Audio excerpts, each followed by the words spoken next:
अस्सलाम वालेकुम वरहमतुल्लाहि वबरकातुहू।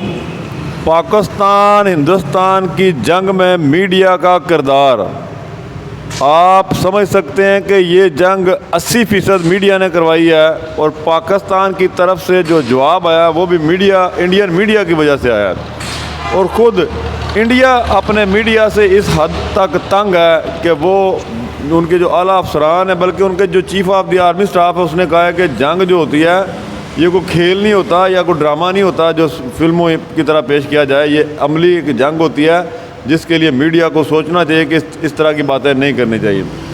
और इंडियन मीडिया जनाब पाकिस्तान में इस लाहौर पहुंच गया, उनके बेड़े जो है वो लाहौर पहुंच चुके हैं और बेड़ा वहां पहुंचता है जहां पे समुंदर हो, और लाहौर के साथ कोई समुंदर नहीं है। हम खुद पिछले 40-50 साल से ढूंढ रहे हैं जनाब समुंदर किधर से आ गया है यहाँ लाहौर पे। इसी तरह वो रावलपिंडी पहुंच गए और रावलपिंडी जनाब उन्होंने कब्ज़ा कर लिया, इस्लामाबाद पर कब्ज़ा कर लिया। इसी तरह एक साहब है उनके जो आला फ़ौजी अफसर रिटायर्ड हैं, उन्होंने जो रिसेंटली बात किया कि जो पाकिस्तान ने पर ब्रह्मोस मिज़ाइल इंडिया ने फेंके रावलपिंडी इस्लामाबाद में, उनकी ताबकारी शुरू हो गई है और रावलपिंडी को लोगों को, इस्लामाबाद के लोगों को वहाँ से इनखला कर देना चाहिए।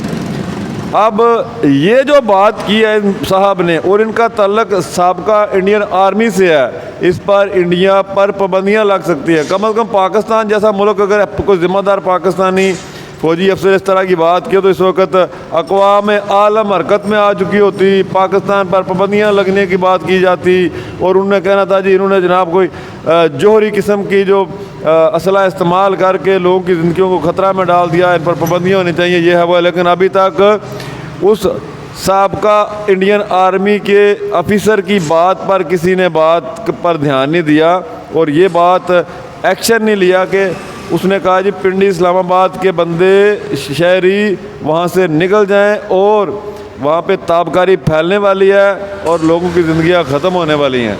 तो ये एक जुर्म है जो इंटरनेशनल जुर्म है जिसके बारे में तहकीकात होनी चाहिए। तो तहकीकात के बाद इस शख्स को जो सोशल मीडिया पर या किसी भी इलेक्ट्रॉनिक्स मीडिया पर इस किस्म की झूठी खबरें फैलाने पर इसको सज़ा होनी चाहिए, इंडिया की तरफ से ही बेशक हो जाए, या कम अज़ कम अगर इस तरह का कोई वाक़या हकीकत में है तो भी इंडिया को इसका जवाब देना पड़ेगा। क्योंकि रवायती जंग में एटमी वार हेड टाइप कोई चीज़ आप किसी दूसरे मुल्क पे कैसे फेंक सकते हैं, अगर आपने फेंकी है तो फिर इसको आप इसका जवाब भी लेना आपका बनता है। तो इस तरह की गैर ज़िम्मेदाराना रिपोर्टिंग, गैर ज़िम्मेदाराना खबरें, उछल के इधर चले गए उछल के उधर चले गए, जी पाकिस्तान को ये कर दिया वो कर दिया फलान कर दिया, पाकिस्तानी सेना के जनाब वो जो chief of the army staff को गिरफ़्तार कर लिया।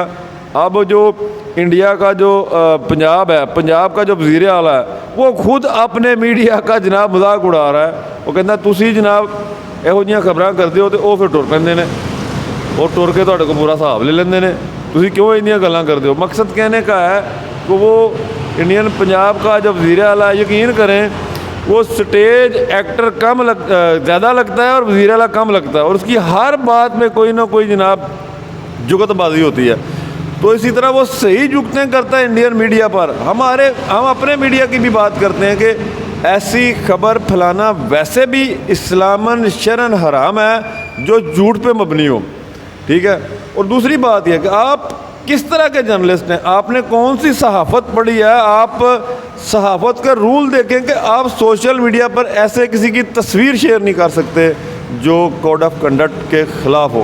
तो उम्मीद करता हूँ कि आने वाले वक्त में हमारा मीडिया अपना एक बेहतरीन फेस पेश करेगा जिसकी वजह से लोगों में और इदारों में या इस किस्म के जो मामला है उसमें झूठ की मिकदार कम होगी।